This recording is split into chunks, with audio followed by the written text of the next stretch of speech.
Satsang is really about being a human being. The real feeling, knowing that you are a human being. 6 years ago, just around the year 2000, and I've been doing this work for many, many years, and I had a meeting with Bhagavan Ramana Maharshi in the 70s. But it was 6 years ago that I realized I'm a human being. That's what I'd like to talk about today. I'm really a being playing the human role. That's quite something. Now, what I'd like to do is, this evening, to have that experience. And you can, if you're fully open to it. What I'd like you to do is visualize the universe that we're in. Visualize that space, that immense space. You know, the stars, the galaxy, the billions of planets, the moon, the sun. And then go deeper than that. What is deeper than the universe? Other universes. It's endless space. Endless, infinite space. Now, this infinite space is intelligent.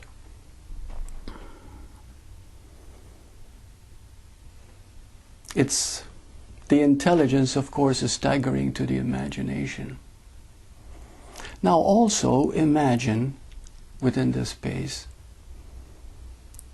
that this vast existence, this vast being, decided, quote unquote, to appear human, in human form.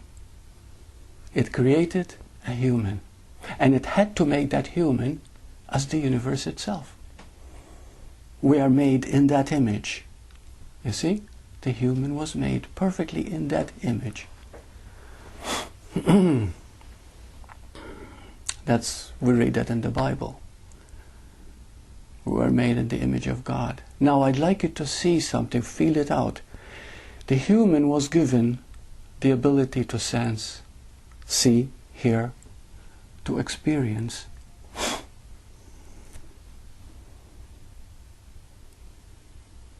And then, when we are in the human form, we think it is the human that is experiencing. It is the human that is seeing. It is the human that is hearing. It is the universe that is hearing, seeing, and experiencing. And we miss that. Are you beginning to see the wonderful gift that you have been given to be born a human being? But we identify only with the human, and we think that the human is doing everything. Because of course it has all the tools. I mean, we were given the eyes in order to see. But what is seeing is consciousness. What is experiencing is consciousness. This isness, this vastness, this beingness is experiencing. So the human identifies itself totally with what it experiences, and then it sees, quote, other humans, and it thinks it is separate. And the moment it thinks it's separate, we start what we call suffering and fear. Now, the question has often been asked, well, how does the universe appear complete in every human form? You know, it was David Bohm, the Nobel Prize winning physicist, who realized that the universe is a holographic image. Now, in order to understand that, I'd like you to picture the following. You know what a holographic image is? Okay, now picture there's a holographic image of a cathedral. Okay? Doesn't matter what size, make it this size. Now break it into 1,000 pieces. And each piece is still a complete cathedral. I got it? So this is what the human is. The human is complete existence.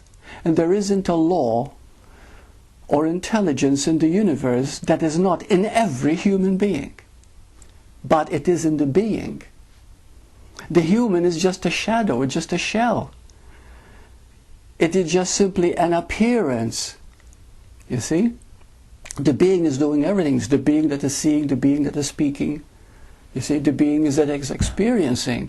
But the human thinks it is them. So therefore, what happens initially, and of course we've got to start at the bottom in order to realize this grand, staggering thing, to wake up that you are a human being. Sometimes it takes many, many lifetimes to even begin to understand. You see? But anybody that comes to a satsang is ready, that I know.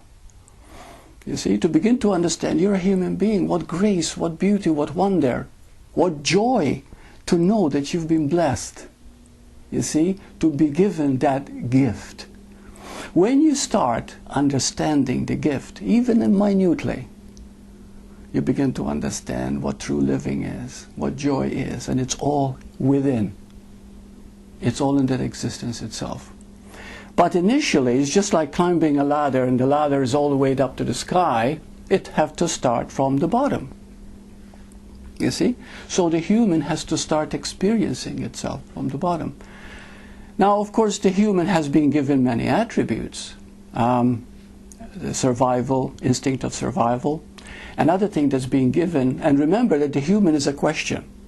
Okay? Please understand that. The human is a living question. There isn't a time when the human is not seeking, question. Okay? There's always a question. It's always asking. And if something happens, tragic, instead of the human understanding and says, well, it happens because I need to learn this, there's something I'm missing, the human immediately says, why me? You know, there's always a question of me, because it separates. And the one strong foundation of the human is belief. It relies totally on its belief. But you will begin to understand that when you realize that being is knowing. Being is knowing. Being has no beliefs at all. All right? Being is straight knowing. But until you come to knowing, you know, you have to see that the human is just a play. It's a role we are playing. Until you see that, you cannot move back to knowing. So the only thing you have is belief. You see? So we create belief systems, whether it's a religion or a cult or a club or an atheist or whatever. It doesn't matter. You know, or a theist. You want to believe in something. You believe something. Even if you believe in cruelty, and it doesn't matter, in war, but you believe in something. And belief can be so strong that most wars are caused because of belief, right? You know, one belief against another. Because belief brings also the need for power. I've got to, you know, this is what I believe. And therefore I stick with it, you see? But we begin to see as we grow up, really, wake up, is that all beliefs are just beliefs. They can be shaken. We can doubt them eventually, but there's one thing you can never doubt: knowing. When you come to know, you cannot doubt it. And then it puts belief to the side. You see? And this is when we begin to move from human to being. But the moment you move to being, because you have to do it through the human, you cannot do it any other way. For example, what is the one thing that the human needs in order to understand being? To confront fear. Because the human is all fear. It is always seeking, wanting, needing, yearning, desiring, hoping. You see? And it's never enough. It's never fully satisfied. And it always has questions. But there is one thing that we learn as we go through life. There are no answers to life. And I know that most of you know this. You know, you can study philosophy, psychology. Oh, there are word answers. But have they wakened you up? Have they brought awakening? Have they made you see that you are that you are really a being playing this human role? No. Because only that the knowing within the being that brings transformation. And that knowing is so simple. That knowing is so clear, is so simple that it escapes us.